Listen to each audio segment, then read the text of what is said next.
Number 4 जो है वो है blood pressure.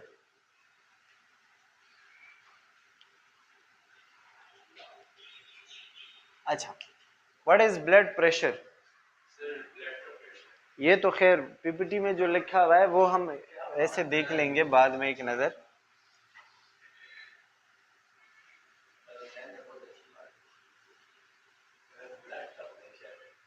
What is blood pressure? अच्छा देखें, आपको पता है जब आप सर्कुलेशन पढ़ेंगे आपको और भी क्लियर हो जाएगा। जैसे हमारा फॉर एग्जांपल हार्ट है, हार्ट से जब ब्लड बॉडी को जाता है, हार्ट कंट्रैक्ट होता है, ब्लड वो बॉडी को ट्रांसफर करता है, उस वक्त हार्ट एक प्रेशर से ब्लड ट्रांसफर करता है बॉडी को। ठीक है, जैसे फॉर एग्जांपल आप से बॉल फेंक रहे हो तो आप हाथ का प्रेशर लगा के बॉल फेंक रहे हो, तो जितना आप ज्यादा प्रेशर दोगे उतना बॉल तेज जाएगी, एट इज प्रेशर।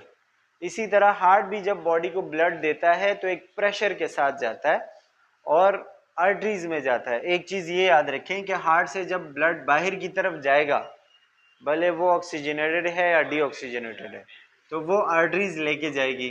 ठीक है, arteries take away blood from the heart, ये आप याद रखें।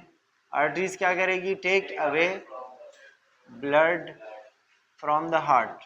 ठीक है, और जो चीजें वापस खून लेके आती है उसको क्या कहेंगे? उसको कहेंगे vein, that brings blood back to the heart. ठीक है, blood back to the heart. तो ये दोनों फर्क आपने याद रखे हैं। अब जब हम ब्लड प्रेशर की बात करते हैं तो ब्लड प्रेशर में हम आर्टरीज का प्रेशर देखते हैं, आर्टरीज का। और आर्टरीज मतलब जो हार्ट से खून लेके जा रही है वो चीजें। तो जब आपका हार्ट कंट्रैक्ट होगा और वो आर्टरीज के ऊपर जितना प्रेशर डालेगा, जितने दबाव के साथ आपके हार्ट से खून निकल के आर्टरीज में जा रहा है, उसको हम कहते हैं ब्लड प्रेशर। यानी हार्ट कंट्रैक्ट हुआ। हाँ हाँ, वो तो वेन होती है, लेकिन ब्लड प्रेशर जब हम बात करते हैं ब्लड प्रेशर का, तो ब्लड प्रेशर का मतलब ये होता है कि pressure of blood in the arteries. जब आपके हार्ट से खून निकल रहा है आर्टरीज में, और आर्टरीज में वो कितने प्रेशर से जा, स्लो जा रहा है, तेज जा रहा है, सही जा रहा है, वो ब्लड प्रेशर कहलाता है। ठीक है, so blood pressure is pressure of blood, pressure of blood. और ये प्रेशर कौन लगाएगा?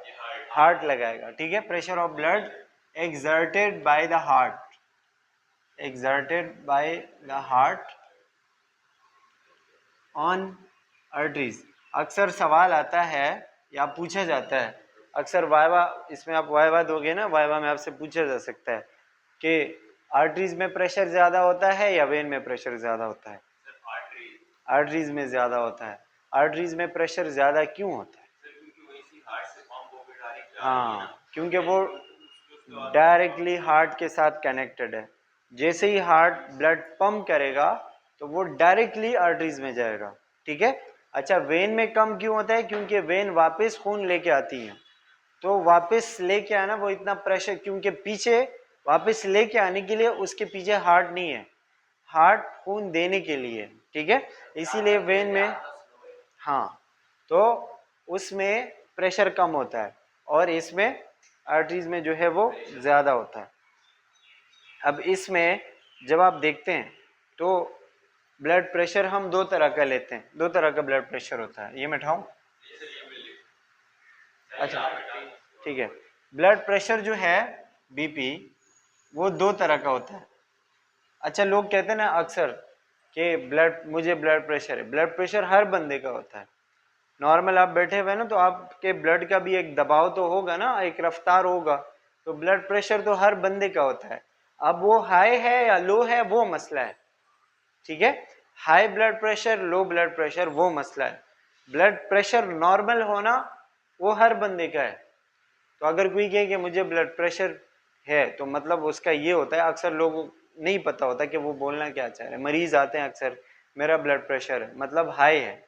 ब्लड प्रेशर अगर अपना चेक करोगे तो आपका भी आएगा, नॉर्मल ही होगा। लेकिन अगर हाई आ रहा है तो वो हाई ब्लड प्रेशर, उसको कहते हैं हाइपरटेंशन। ठीक है, सो ब्लड प्रेशर दो तरह का होता है, एक को हम कहते हैं सिस्टोलिक ब्लड प्रेशर, और दूसरा क्या होता है, डायस्टोलिक ब्लड प्रेशर। ये बड़ा इंपॉर्टेंट कंसेप्ट है, ये भूलना नहीं। Systolic blood pressure and diastolic blood pressure. Systolic blood pressure जो है वो आएगा हार्ट के कंट्रैक्शन से। हार्ट जैसे मैंने आपको बताया, ये हार्ट ऐसे कंट्रैक्ट हुआ, कंट्रैक्ट होके ब्लड दे दिया ऐसे, ये पहले आएगा। और ज्यादा क्योंकि कंट्रैक्ट होके प्रेशर अप्लाई करके बॉडी को ब्लड दे रहा है, तो ये तेज जाएगा ना ये खून, तो इसका प्रेशर ज्यादा होगा। तो ये जो सिस्टोलिक ब्लड प्रेशर होगा ये किससे आएगा, हार्ट के कंट्रैक्शन से आएगा। और चूंकि ये कंट्रैक्ट हो रहा है और कंट्रैक्ट होके बॉडी को ब्लड दे रहा है, तो प्रेशर ज्यादा होगा कम होगा, ज्यादा होगा। नॉर्मल ब्लड प्रेशर हम ऊपर नीचे वाला लेते हैं ना, आपने सुना होगा नॉर्मल ब्लड प्रेशर कितना होता है, 120/120/80 होता है। तो इसमें से जो दो हिस्से हैं, ऊपर वाला हिस्सा ज्यादा है ना, बड़ा है ना, 80 से ज्यादा है, तो मतलब वो ज्यादा प्रेशर वाला हिस्सा है, तो वो कौन सा ब्लड प्रेशर होगा, सिस्टोलिक ब्लड प्रेशर होगा। तो ऊपर वाले ब्लड प्रेशर को हम कहते हैं सिस्टोलिक ब्लड प्रेशर। ठीक है, सिस्टोलिक ब्लड प्रेशर कंट्रैक्शन से आएगा, हार्ट जब ऐसे कंट्रैक्ट होगा और ब्लड देगा बॉडी को, तो वो सिस्टोलिक ब्लड प्रेशर आएगा, जिसको हम ऊपर लिखेंगे। और उसकी नॉर्मल वैल्यू कितनी होगी, उसकी नॉर्मल वैल्यू होगी 120, 120। ठीक है, हार्ट कंट्रैक्ट हुआ, उसने ब्लड दे दिया, अब सारा का सारा ब्लड चला गया, लेकिन थोड़ा थोड़ा ब्लड अभी भी आर्टरीज में रहता है, उसको मजीद थोड़ा सा धक्का देने की जरूरत होती है, फिर हार्ट रिलैक्स होता है। कंट्रैक्ट हो गया, पहले ब्लड गया, हार्ट रिलैक्स हो गया, रिलैक्सेशन की दौरान भी थोड़ा बहुत प्रेशर पड़ता है। ठीक है, जिसकी वजह से अभी भी ब्लड जाएगा, लेकिन उतने प्रेशर से नहीं जाएगा जितने पहले गया था। बात आ रही है समझ? ठीक है, तो उसको हम क्या कहेंगे, उसको कहते हैं डायस्टोलिक। और डायस्टोलिक हार्ट के रिलैक्सेशन से आएगा, जब हार्ट रिलैक्स होगा। अब जब हार्ट रिलैक्स होगा तो वो प्रेशर कम होगा ज्यादा होगा, कम होगा, तो वो हम इससे कम लेंगे, 80 होगा। ठीक है, तो ब्लड प्रेशर नॉर्मली हम 120/80 लेते हैं, ये नॉर्मल बंदे की मैं बात कर रहा हूँ। अच्छा, फिर से वही बात, जरूरी नहीं है कि हर बंदे का इतना ही हो, किसी का 110/80 है, 75 है, 70 है, तो नॉर्मल ही होता है, उसको आप ये नहीं कह सकते कि आपका ब्लड प्रेशर कम है। किसी का 125, 100 मतलब 120, 130 के दरमियान है, तो 120 से तो बढ़ा हुआ है ना, तो जरूरी नहीं है कि आप उसका ब्लड प्रेशर बढ़ा, नॉर्मल होता है। जैसे कल मैंने आपको कहा था, अभी मैं बोल रहा हूँ तो मेरी एनर्जी शायद थोड़ी सी ज्यादा होगी, तो मेरा ब्लड प्रेशर या मेरा दिल आप लोगों से थोड़ा सा ज्यादा धड़क रहा होगा, मेरा ब्लड प्रेशर अभी आप लोगों से ज्यादा होगा। ठीक है, so it is due to your current situation, कि आप किस सिचुएशन में है, क्या कर रहे हैं। ठीक है, सो नॉर्मल उसकी एवरेज वैल्यू है 120/80। अच्छा, इसका यूनिट होता है, यूनिट क्या होता है, इसका यूनिट होता है mmHg, millimetre of mercury, millimetre of mercury. आपने वो देखा है ना, ब्लड प्रेशर का जो मशीन होती है, वो जो डॉक्टर के पास ऐसे, जिसमें एक वो चीज़ ऊपर नीचे जाती है, वो उसमें मर्करी होती है। ठीक है, तो वो मर्करी आपको बताती है, ये तो वो पुरानी वाली मशीन। अभी आप उसमें देखेंगे ना, तो वो क्लॉक आपको बताती है, वो क्लॉक की नीडल। स्केल किया है ब्लड प्रेशर का? नहीं, स्केल नहीं करवाया। अच्छा, खैर करेंगे, स्केल करवाएंगे। सो it is systolic blood pressure and diastolic blood pressure. जो ब्लड प्रेशर के हम दो हिस्से लेते हैं ना, 120 और 80, लोग कहते हैं, अक्सर मरीज आपसे पूछते हैं, ऊपर वाला बढ़ा हुआ है, नीचे वाला बढ़ा हुआ है, कौन सा ज्यादा है?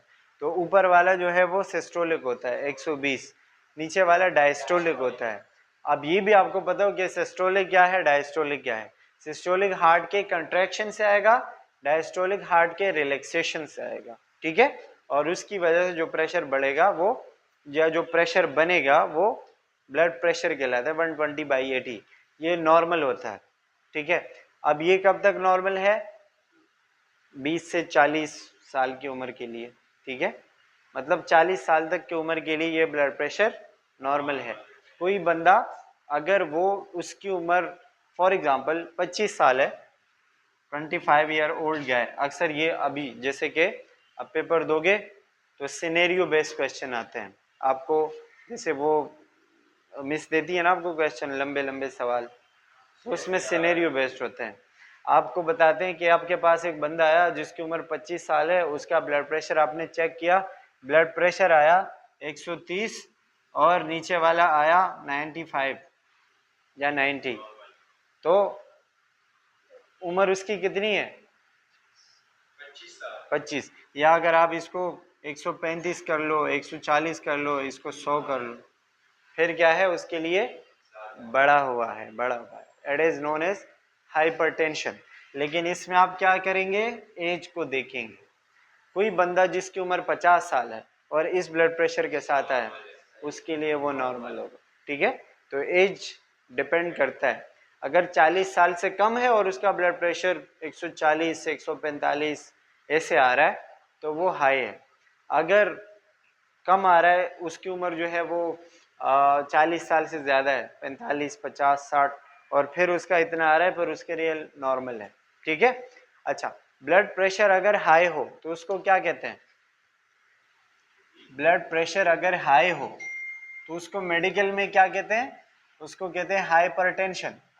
Hypertension, hypertension means high BP, high blood pressure, और अगर लो हो तो उसको हाइपोटेंशन, लो बीपी, ठीक है, लो बीपी। अब इसमें आप वो वैल्यू देखेंगे, वैल्यू के मुताबिक जो है आप डिसाइड करेंगे कि हाई है या लो है, हाइपरटेंशन है या हाइपोटेंशन है। जैसे अभी आप इसको क्या कहेंगे, अगर 25 साल की उम्र का एक बंदा है और उसको ये हाइपरटेंशन है, ठीक है। तो अच्छा, अगर कम है जैसे कि 80/60 आ रहा है, अक्सर लोगों का कम हो जाता है ना, तो उसको फिर हाइपोटेंशन कहेंगे। तो ये चीजें, हाँ, नॉर्मल तो ब्लड प्रेशर ही होता है, उसको नॉर्मल नॉर्मल होता है, उस ये एबनॉर्मेलिटीज होती है। अच्छा, इसमें एक चीज है पल्स प्रेशर। पल्स प्रेशर जरूरी है जानना, तो ये आपको पता होना चाहिए कि व्हाट इज पल्स प्रेशर।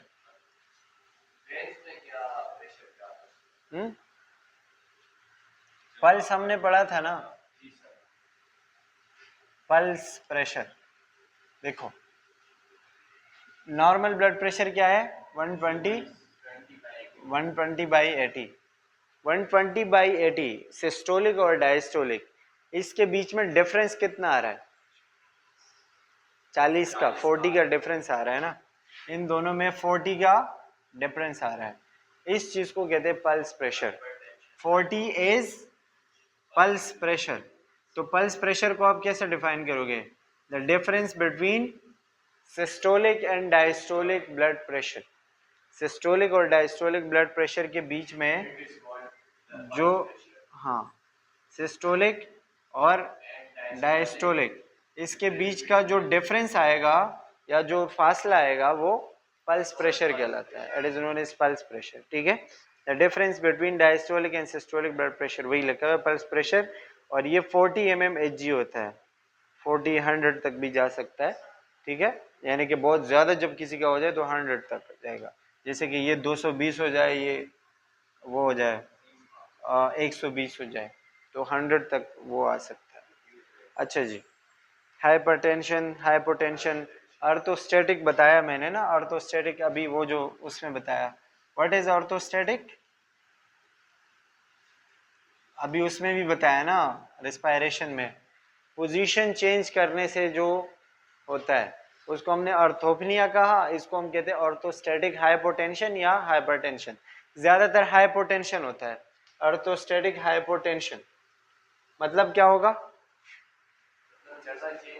आप पोजीशन चेंज करने से आप ब्लड प्रेशर कम हो, अक्सर होता है, बहुत नॉर्मल होता है, ठीक है, आप लेटे हुए उठ गए ब्लड प्रेशर कम हो जाता है।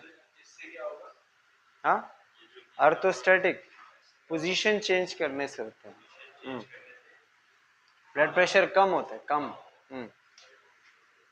लो BP due to change in position, ठीक है। अच्छा, अब वही बात कि ब्लड प्रेशर हर बंदे का एक जैसे नहीं होता, हर बंदे का ब्लड प्रेशर कुछ चीज़ों के ऊपर डिपेंड करता है, जैसे एज, एक्सरसाइज, जैसे मैंने आपको बताया बच्चों का थोड़ा सा मतलब जैसे उम्र बढ़ती है 40 साल से तो ब्लड प्रेशर थोड़ा सा ज़्यादा होता है, बॉडी को ज़्यादा रिक्वायरमेंट होता है, तो उसके लिए वो नॉर्मल। एक्सरसाइज करते वक्त भी ब्लड प्रेशर ज़्यादा हो जाता है। स्ट्रेस, स्ट्रेस मतलब जब आप स्ट्रेस में है तो ब्लड प्रेशर ज़्यादा रहता है, ठीक है, टेंशन में हो, कोई इमरजेंसी है, इस तरह का कोई मसला। Race, what is mean by race? Race का मतलब होता है ख़ानदान, फैमिली, ये सारी चीज़ें, फैमिली ज़्यादातर। अक्सर ऐसा होता है ना कि फैमिली में आ रहा होता है, फैमिली में हाइपरटेंशन का मसला होता है, ब्लड प्रेशर का मसला होता है, तो वो रेस कहलाता है, ठीक है। अच्छा, कोई नस्ल एक यानी कि फैमिली में जो आ रहा होता है, इसके अलावा जेंडर, जेंडर के हिसाब से भी होता है, जैसे कि मेल का ब्लड प्रेशर फीमेल के मुकाबले में थोड़ा सा ज़्यादा होता है। अच्छा, मेडिकेशंस, कुछ हम दवाइयाँ लेते हैं उसकी वजह से भी कम हो सकता है या बढ़ सकता है। Obesity, what is obesity?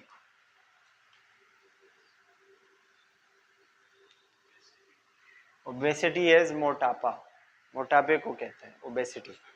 कोई बंदा बहुत ज़्यादा मोटा हो उसका ब्लड प्रेशर हाई रहता है, ठीक है। अच्छा, diurnal variations and medical conditions, कोई इस तरह का मसला हो, टेम्परेचर हो, टेम्परेचर में बढ़ जाता है जो नॉर्मली हमने कहा था। अच्छा, ब्लड प्रेशर साइड्स कौन से होते हैं? ब्लड प्रेशर कहाँ कहाँ से लेते हो? यहाँ से लेते हैं, टांग से लेते हैं, इसके अलावा गर्दन से भी लिया जाता है, और हाँ लिया जाता है। हाँ हाँ लेते हैं। तो नॉर्मली, अच्छा, किस सूरत में आप ब्लड प्रेशर नहीं लोगे? मतलब अगर आपके पास कोई मरीज आया और आपको वो कहें कि मेरा ब्लड प्रेशर चेक कर लो, तो आप किस सिचुएशन में उसका ब्लड प्रेशर चेक नहीं करेंगे या उसको वेट करेंगे? इसी तरह टेम्परेचर का भी होता है। कोई बंदा आया आपको कहे मेरा टेम्परेचर चेक करें, ठीक है, तो अगर उसने कुछ खाया है, जैसे चाय पी के आया है, तो चाय से तो वैसे भी बॉडी का टेम्परेचर थोड़ा सा बढ़ेगा क्योंकि गर्म होती है, तो उस वक्त आपको टेम्परेचर वैसे भी बढ़ा हुआ मिलेगा। तो आप थोड़ा सा 10-15-20 मिनट का वेट करेंगे, उसके बाद टेम्परेचर लेंगे, ठीक है। तो इसमें क्या लिखा हुआ है? The blood pressure is usually assist in the clients upper arm using brachial artery is a standard stethoscope. Stethoscope जो डॉक्टर लगाते हैं उससे, यहाँ से लेते हैं ज़्यादातर। लेफ्ट आर्म से लेते हैं या राइट आर्म से लेते हैं? ज़्यादा बेस्ट कौन सा होता है? राइट ज़्यादा बेस्ट होता है, क्योंकि लेफ्ट साइड की तरफ हार्ट होता है, तो वो उसका प्रेशर वैसे भी लेफ्ट साइड पे ज़्यादा होगा। राइट से लोगे तो राइट से आपको एक्यूरेट अच्छा ब्लड प्रेशर मिलेगा, ठीक है। अच्छा अब इसमें यानी कि आप assessing the blood pressure on clients thigh is indicated in this situation. Thigh से हम लेते हैं ना, थाई, इसको कहते हैं थाई। थाई को क्या कहते हैं, इसको उर्दू में क्या कहते हैं? थाई, थाई, हाँ? जोड़ा, छोड़ा,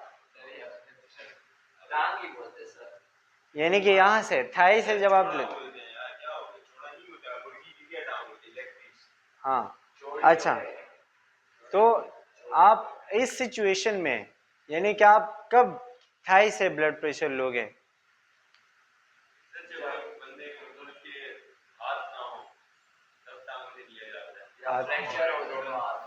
हाँ ये हो सकता है फ्रैक्चर्ड, और या हाथ जले हुए हो, जले हुए हो ना, तो भी आप नहीं लेते। The blood pressure can not be measured on either arm because of Burns और अदर ट्रॉमा। जले हुए या कोई दूसरा कोई मसला है, टूटे हुए और एनी अदर प्रॉब्लम, तो उस वक्त आप नहीं लेंगे, ठीक है। अच्छा, the blood pressure in one thigh is to be compared with the blood pressure of other thigh. जब आप एक टांग से लेंगे तो उसको दूसरे के साथ भी कंपेयर करेंगे, यानी दोनों से लेंगे और फिर उसको देखेंगे, ठीक है। हाथ पे हाथ से बीपी लेते तब तो हमें पता है कि स्टेथोस्कोप यहाँ पर लगाते हैं, जब टांग से लेंगे तब कहाँ पर लगाएंगे? वहाँ वो फीमोरल आर्टरी हमने पढ़ी थी ना, यहाँ फीमोरल, हाँ हाँ फीमोरल हमने पढ़ी थी ना, जी जी जी। अच्छा, the blood pressure is not measured. Contra indication का वर्ड जब आता है, कॉन्ट्रा इंडिकेशन, ये देखो ये अल्फाज जो है आपको बहुत हेल्प करेंगे। तो इसको कॉन्ट्रा इंडिकेशन, जब आप फार्मा पढ़ोगे ना, फार्मा में आप एक ड्रग पढ़ोगे, उसमें भी एक टॉपिक छोटा सा हर ड्रग के साथ होता है, कॉन्ट्रा इंडिकेशन। कॉन्ट्रा इंडिकेशन मतलब कौन सी ड्रग आप कहाँ पे बिल्कुल भी यूज नहीं कर सकते, जहाँ पे मना हो, उसको कहते हैं कॉन्ट्रा इंडिकेशन। ठीक है। Contra indication of blood pressure assessment sites. Blood pressure is not measured on a particular client, यानी कि आप कहाँ कहाँ से ब्लड प्रेशर नहीं लोगे। ठीक है। द शोल्डर, आर्म और हैंड, द हिप, नी और एंकल इज इंजर्ड और डिजीज। शोल्डर ब्रोकन है, डिजीज है, इंजर्ड है, कोई मसला है, उस वक्त आप नहीं लोगे। अच्छा, अगर हाथ में फॉर एग्जांपल इंजर्ड है तो क्यों नहीं लोगे? ब्लड प्रेशर आर्टरीज तो सही है ना, जैसे मेरा हाथ यहाँ पे या यहाँ पे इंजर्ड है, ब्लड प्रेशर तो आप ले सकते हो, फिर भी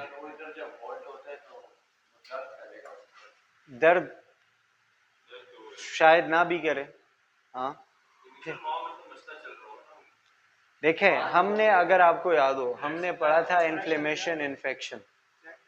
हाँ, मैंने आपको कहा था उस जगह का टेम्परेचर वैसे ही बढ़ा होता है और थोड़ी सी हार्डनेस होती है, रेडनेस होती है, स्वेलिंग होती है। ठीक है। हाँ, तो वहां पे अगर बंदा नॉर्मल भी है ना, तो वहां का ब्लड प्रेशर आपको वैसे ही थोड़ा सा बढ़ा हुआ मिलेगा, जहाँ पे इंजरी हो, डिजीज हो, कोई मसला हो। ठीक है। तो वहां कहीं भी बॉडी के किस भी साइड जहाँ से आप ब्लड प्रेशर लेना चाह रहे हो और वहां पे कोई मसला है तो नहीं लोगे। इंजर्ड है, डिजीज है, इन्फेक्शन है, इन्फ्लेमेशन है, कुछ भी है। ठीक है। अ कास्ट और बल्कि bandages on any part of the limb, कोई बहुत ज्यादा मोटी पट्टी बांधी हुई है, कुछ भी ऐसा है जिस जहां से आप नहीं ले सकते हो। ठीक है। तो उस सिचुएशन में a client has had surgical removal of breast और एक्सिलरी इंग्वाइनल लिम्फ नोड्स, जैसे सर्जरीज होती है, कोई पार्ट काट दिया, अक्सर ब्रेस्ट सर्जरीज होती है, यहाँ एक्सिलरी सर्जरीज होती है, तो उस सिचुएशन में आप उस पार्ट से नहीं लोगे। अच्छा, the client has an intravenous infusion और blood transfusion to that limb, अगर यहाँ पे उसको ब्लड लगा हुआ है, आईवी लगी हुई है, कुछ भी, उस सिचुएशन में भी नहीं लोगे। The client has atrio venous fistula for renal dialysis, अक्सर वो करते हैं ना डायलिसिस, डायलिसिस में यहाँ से वो लगाते हैं या यहाँ से लगाते हैं और वो पूरा घूम फिर के आता है, अगर वो लगा हुआ है ना, तो उस सिचुएशन में भी आप नहीं लोगे। नहीं, यानी कि आपने डायलिसिस करवा के हटा भी दिए ना, फिर भी आप वहां से, क्योंकि इंजरी होगी उस चीज की, तो ये कॉन्ट्रा इंडिकेशन है। कॉन्ट्रा इंडिकेशन का मतलब क्या होता है? यानी कि आप कोई काम के लिए आपको मना किया जा रहा हो, बिल्कुल क्रॉस। ठीक है। कॉन्ट्रा इंडिकेशन इज क्रॉस, आप नहीं कर रहे हो, जहां से आप नहीं करोगे, हाँ, जहां से आप नहीं करोगे, दैट इज कॉन्ट्रा इंडिकेशन। अच्छा, अब यहाँ पे आपको ये ग्राफ बताया हुआ है कि नॉर्मल ब्लड प्रेशर क्या होगा, 120/80। ठीक है, सिस्टोलिक डायस्टोलिक। प्री हाइपरटेंशन क्या होगा? प्री हाइपरटेंशन ये हम लिख लेते हैं, जैसे कि प्री डायबिटिक होता है। प्री डायबिटिक का नाम सुना? कोई बंदा जिसको डायबिटीज अभी है नहीं लेकिन होने वाली, हाँ, होने वाली हो, खतरा हो, रिस्क में हो, उसको कहते हैं प्री डायबिटिक। नॉर्मल शुगर कितना होता है? 120 होता है। 126 बिल्कुल एक्यूरेट वैल्यू होता है, लेकिन 120 ये फास्टिंग है या रैंडम है? फास्टिंग और रैंडम पता है ना, फास्टिंग ब्लड शुगर, हाँ, फास्टिंग खाने से पहले होता है। हाँ हाँ, मना किया जा रहा हो आपको। 120 जो ब्लड शुगर होता है ना, उसको ये तब होगा जब आपने बिल्कुल वो किया हो, यानी कि कुछ खाया ना हो। ठीक है, फास्टिंग ब्लड शुगर कहते हैं इसको। और ये कम भी हो सकता है, जरूरी नहीं है 120 हो, 80, 90, 100 कुछ भी हो सकता है। हाँ, वो मैं बता रहा हूँ। अब आपने खाना खाया, खाना खाने के बाद पहुंच जाता है, कितने पे पहुंच जाता है खाना खाने के बाद? 200 तक पहुंच जाता है। 100, 180 या 200 इतना होता है। 180 नॉर्मल होता है। ठीक है, खाना खाने के बाद।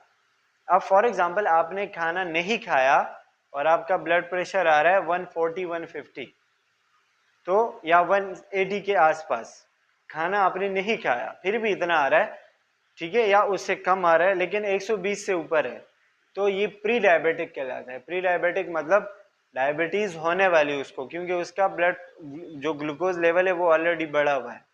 अच्छा, जब किसी को ब्लड वो हो, शुगर हो, उसका तो वैसे ही बड़ा होता है, 200 से ऊपर 300 तक, किसी का 400-450 तक चला जाता है, बहुत ज्यादा हाइपरटेंशन नहीं, डायबिटीज। तो प्री हाइपरटेंशन यहाँ पे लिखा हुआ है। प्री हाइपरटेंशन यानी जिसको अभी हाई ब्लड प्रेशर का मसला है नहीं, लेकिन उसको खतरा है हाई ब्लड प्रेशर का, तो उसको क्या कहते हैं, प्री हाइपरटेंसिव कहते हैं उसको। और उसका ब्लड प्रेशर आपको 120 से 139 हाँ, जिसको खतरा हो, हाँ, 120 से 139 के बीच में। और यहाँ पे आपको 80 to 89 मिलेगा सिस्टोलिक डायस्टोलिक, यानी कि इसके ऊपर ऊपर मिलेगा 140 तक, तो वो प्री हाइपरटेंसिव। अच्छा, अगर हाइपरटेंसिव हो, जैसे हाइपरटेंशन, यानी हाइपरटेंशन क्या होता है, हाई ब्लड प्रेशर, उसमें भी स्टेजेस होते हैं।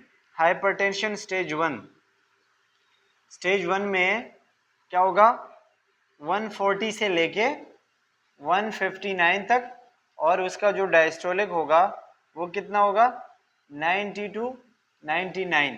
अगर स्टेज 2 है तो उसमें होगा मोर देन 160, यानी 160 के अबव आएगा, ठीक है। और उसका ये जो है डायस्टोलिक वो 100 के अबव आएगा, तो वो हाइपरटेंशन स्टेज 2 होगा, यानी ज्यादा खतरनाक होगा, ठीक है। So it is all about vital science. Blood pressure आया समझ?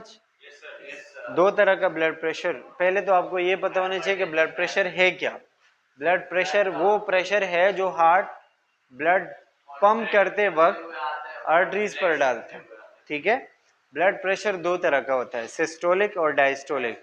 सिस्टोलिक ब्लड प्रेशर का ऊपर वाला हिस्सा, डायस्टोलिक नीचे वाला हिस्सा। सिस्टोलिक हार्ट के कंट्रैक्शन से आता है और ज्यादा होगा, डायस्टोलिक हार्ट के रिलैक्सेशन से आता है और कम होगा, 120/80, ठीक है। कौन सा? हाइपरटेंशन है स्टेज 1, पूरा लिखें आप, हाइपरटेंशन स्टेज 1। हाइपरटेंशन यानी कि ब्लड प्रेशर का मसला उसको है, हाई ब्लड प्रेशर का, लेकिन उसके दो स्टेजेस, स्टेज 1 स्टेज 2। अगर उसका ब्लड प्रेशर 140 से 159 या 160 के बीच में रहता है तो वो क्या कहलाएगा, स्टेज 1 हाइपरटेंशन। अगर 160 के ऊपर रहता है, 170 180, तो वो फिर स्टेज 2 कहलाएगा। जैसे कैंसर के स्टेजेस होते हैं, स्टेज 1 स्टेज 2 स्टेज 3 स्टेज 4, तो जितना जितना वो आगे चलता जाता है उतना खतरनाक होता जाता है, ठीक है। इसी तरह ये भी है, stage 1 stage 2। So it is all about vital science. एक पेन है, पेन में वैसे इतना कुछ है नहीं, अभी बता देता हूँ, 5 मिनट लगेंगे, 5 मिनट भी नहीं लगेंगे। देखें, पेन में इतना, मतलब आप पेन का इस तरह कोई पैमाना नहीं है आपके पास, पेन का कोई इस तरह का इंस्ट्रूमेंट नहीं है कि आप उसको नाप सके या उसकी कोई नॉर्मल वैल्यू, इस तरह कुछ है नहीं। पेन क्या है, पेन आपको कब होगा, पेन आपको कब होगा, जब आपके टिश्यू इंजर्ड हो रहे होंगे, ठीक है। तो यानी टिश्यू इन्फेक्शन की वजह से या इंजर्ड टिश्यू की वजह से आपको जो सेंसेशन होगी, उसको, उसकी वजह से जो सेंसेशन होगी उसको हम क्या कहेंगे, पेन कहेंगे, दर्द, ठीक है। अब आपके पास मरीज आता है दर्द लेकर, तो आपको क्या देना है, जो नॉर्मली हम दर्द के लिए देते हैं ना, पैरासीटामोल वगैरह, पेन किलर्स या पैरासीटामोल। ये क्या करते हैं, ये आपके बॉडी में जिस चीज की वजह से पेन आता है ना, वो केमिकल होता है, उसको कहते हैं प्रोस्टाग्लैंडिन। प्रोस्टाग्लैंडिन क्या करते हैं, आपको आपके बॉडी में रिलीज होते हैं उस वक्त जब आपको पेन महसूस हो रहा होता है। तो जब आप पेन किलर लेते हैं, ये जाके प्रोस्टाग्लैंडिन को बंद कर देते हैं, तो आपको दर्द महसूस नहीं होता, ठीक है। अब आप मरीज को कैसे डील करेंगे, यानी आप मरीज के दर्द का अंदाजा कैसे लगाएंगे, उसके लिए हम एक स्केल लेते हैं। फॉर एग्जांपल 1 से लेके 10 तक का स्केल है, तो हम मरीज को कहते हैं कि आपको बहुत ज्यादा दर्द हो रहा है, कम दर्द हो रहा है या मीडियम। आप ना उसमें से 1 से 10 तक के मुझे नंबर में बताएं। अगर आपको बहुत ज़्यादा दर्द हो रहा है तो आप कह रहे हैं कि 10 के 10 नंबर है, भाई बहुत ज़्यादा दर्द है। थोड़ा बहुत है तो 3 नंबर, 4 नंबर, 5 नंबर, ठीक है। थोड़ा मीडियम है तो 5-6 नंबर। तो आपको वो मरीज़ जो है उस हिसाब से बताएगा स्केल के। अच्छा, आप उससे ये पूछते हैं कि दर्द किस चीज़ से ज़्यादा होता है। आप जब क्या करते हैं तो दर्द ज़्यादा हो जाता है? जब आप एक्सरसाइज करते हैं दर्द ज़्यादा हो जाता है, जब आप बैठते हैं रेस्ट करते हैं दर्द कम हो जाता है, ठीक है। दर्द के साथ साथ आपको और क्या क्या, पसीना आता है, सांस फूल जाती है, ब्लड प्रेशर बढ़ जाता है, क्या क्या होता है। तो ये आप मरीज से पूछते हैं, इसका कोई ख़ास इस तरह की कोई क्राइटेरिया नहीं है, वो बस आप उससे पूछ के आप वो आपको बताएगा, ठीक है। तो जस्ट उसके कुछ चीज़ें हैं बस। That's all about your vital science. I hope कि आपको आ गया होगा। किस चीज़ की प्रेजेंटेशन?